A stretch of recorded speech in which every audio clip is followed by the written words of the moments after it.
Le Mexique, ses couleurs et son artisanat inspirent le monde de la déco depuis plusieurs mois. Une nouvelle preuve avec Mañana, maison d'édition fondée par Camila et Laura, devant moi ce matin, qui propose des collections issues notamment des savoir-faire traditionnels du Mexique. Bonjour, mesdames. Bonjour, hola. Ah oui, c'est hola? C'est hola. Hola. Buenos días. Alors, racontez-nous, on va rentrer dans le vif du sujet. Comment est née cette aventure? Pourquoi défendre les savoir-faire mexicains? Deux questions en une. Comment est née cette aventure? Laura et moi, on se connaît déjà depuis plusieurs années. On a eu l'occasion de travailler ensemble pendant presque 4 ans chez un pure player e-commerce, et c'est là que l'on s'est connus. On a eu des atomes crochus parce que Laura est argentine et moi je suis mexicaine d'adoption. Mon mari est mexicain et c'est un pays que je connais bien. On est toutes les deux hispanophones et voilà, du fait de notre travail au quotidien, de l'Amérique latine, on a commencé à sympathiser et à devenir amis. Amis, on mangeait tous les midis ensemble et on papotant de plusieurs sujets, et très vite, le Mexique, l'Amérique latine et la décoration est venue sur la table. Alors, comment est venue l'idée de se dire, tiens, on va créer des produits issus du savoir-faire mexicain? On a une approche un petit peu double, une très terre à terre, business, et une parce qu'on adore ce pays et c'est un pays d'amour qu'on a envie de faire découvrir. Business parce que dans notre vie professionnelle, moi je suis acheteuse et développeur de marques, donc j'ai acheté de la décoration, du vêtement, Maison et Objets, c'est un salon que je connais en long et en travers depuis plus d'une dizaine d'années.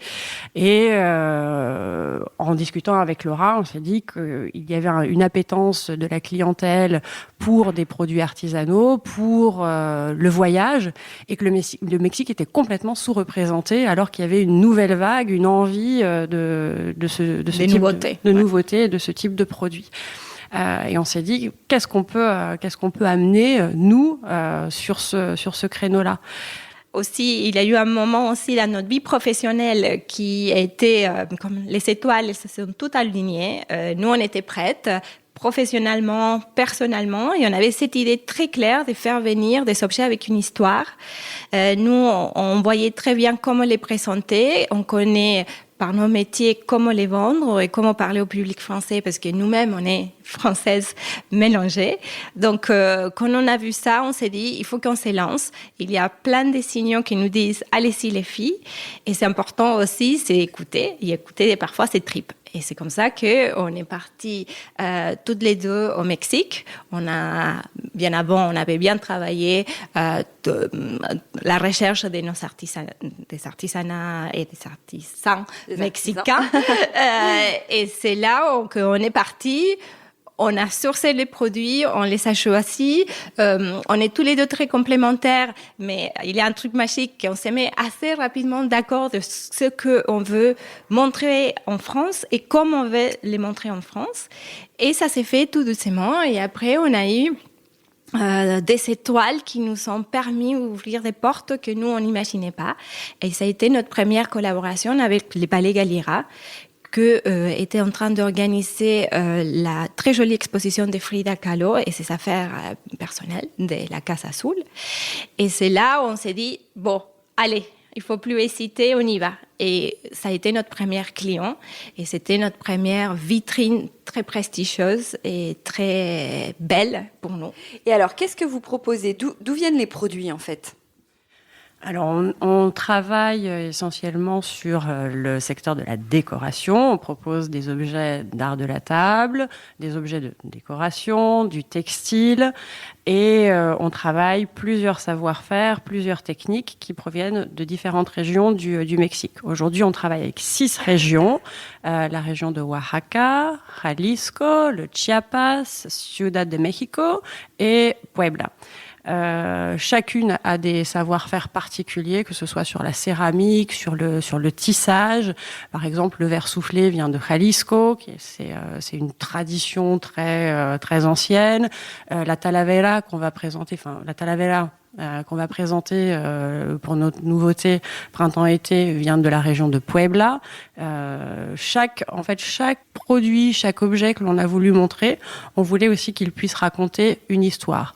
On a vu que les visiteurs du Palais Galliera ou les visiteurs des différents pop-up que l'on organise s'arrêtent tout d'abord sur ces objets parce qu'ils sont beaux, parce qu'ils appellent, ils ont quelque chose de différent. On a voulu aussi avoir une offre très différenciante, notamment après 10 années de Scandi, beige, etc. On a voulu aussi montrer quelque chose qui n'était pas du déjà vu. Donc on a été accrochés par ces produits-là, d'une part parce qu'ils sont jolis, et on voit que nos clients et les visiteurs des différents événements que l'on organise le sont aussi. Et on voulait également avoir des objets avec une histoire, ce qu'a mentionné Laura tout à l'heure, c'est-à-dire que chaque objet vient d'une région, représente un savoir-faire, une communauté, une technique, très souvent centenaire, et on a des objets en fait que l'on peut raconter avec des histoires à tiroir, c'est-à-dire que la personne peut s'arrêter et l'acheter parce qu'elle le trouve beau et qu'elle va... pratique, parce que c'est des objets d'usage quotidien. Et elle va l'avoir, elle le voit bien sur sa cheminée dans un appartement haussmannien, ou elle va être touchée par l'histoire que l'on va raconter. Qui l'a fait, combien de temps une housse de coussin qu'on va proposer de la région de Chiapas met à être confectionnée. On est sur 120 heures de travail, par exemple, entre le tissage de la toile et la broderie, qui est toute faite à la main.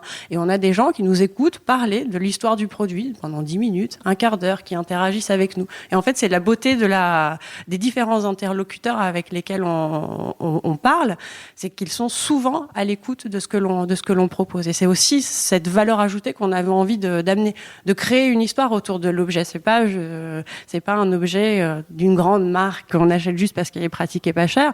On a envie de l'avoir parce qu'on amène un petit bout de Mexique, un petit bout d'histoire, un petit bout de quelque chose, un petit bout de terre dans son quotidien.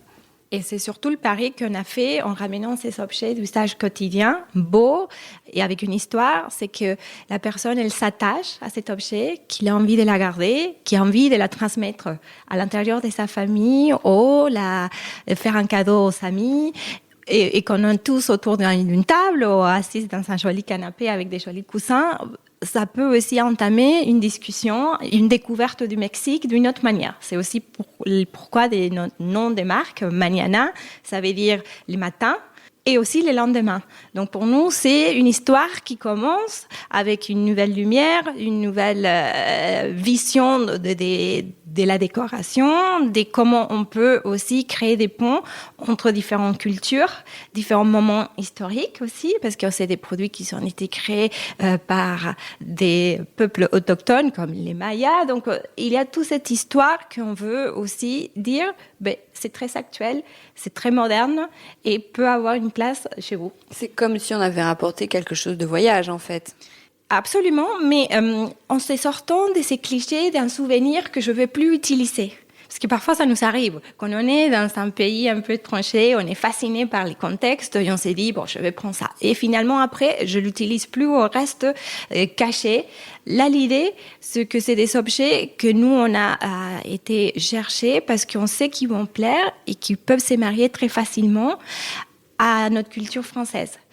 Et qu'en plus, comme il y a cette histoire que peut-être quand on achète un souvenir, on ne la voit pas ou personne ne l'a raconté, là, en sachant comment a été fait, par qui, où, la personne, elle va être fière de la montrer.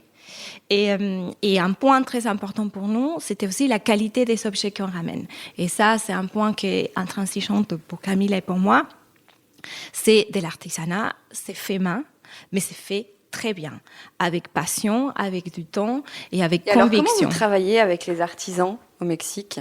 Comment créer, par exemple, il y a une nouvelle collection, j'en sais rien, d'art de la table. Comment naît cette collection et comment vous travaillez ?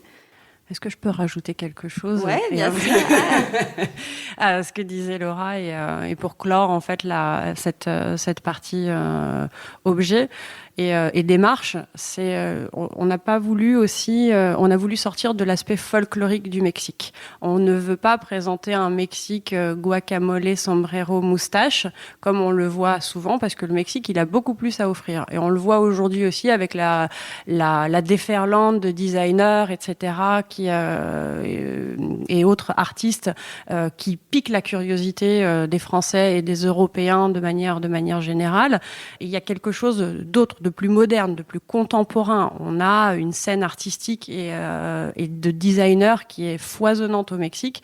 On travaille, nous, on a pris le pas de travailler avec des artisans, de travailler avec des techniques anciennes, mais de manière très moderne, très contemporaine. On ne veut pas faire de misérabilisme, on ne veut pas on veut montrer un Mexique riche, plein de possibilités, d'où le nom Mañana, demain, nouveau jour, et pas rester ancré sur une vision un petit peu tiers mondialiste du pays. Ouais, non mais c'est intéressant. Et donc ma question, j'en reviens, comment vous travaillez avec les artisans, parce qu'on est en France, vous êtes en France? Alors, comme Laura l'a indiqué, on est parti au Mexique. Alors, d'une part, c'était déjà un pays que l'on connaissait. Moi, j'y vais 1 mois par an, tous les ans. Donc, c'est un pays que on connaît de long en large, du nord au sud et d'est en ouest. Pour notre projet, Laura et moi, on est partis pendant un long moment au Mexique pour sourcer des artisans et des intermédiaires pour qu'ils nous aident justement à être présents lorsqu'on n'est pas là, parce qu'il faut bien entendu contrôler la qualité, contrôler la production, contrôler le temps de production, et ça, si on est en France, on ne peut pas le faire. Donc tout d'abord, on a fait un grand benchmark du marché local.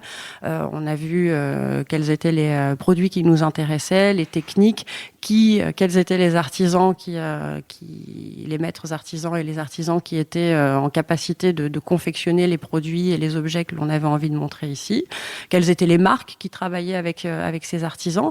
Et lorsqu'on est arrivé au Mexique, on a fait le tour de l'ensemble des personnes qu'on avait pinpointées. Donc on avait, je pense, 5 ou 6 rendez-vous par jour à différents endroits, soit de Mexico ou dans d'autres régions. Donc on y est resté très très longtemps, et après, je pense, 80 à 85 rendez-vous. On est revenu en France, on a fait le point, on a vu qui tenait la route aussi sur notre projet, qui était en capacité de délivrer ce dont on avait besoin.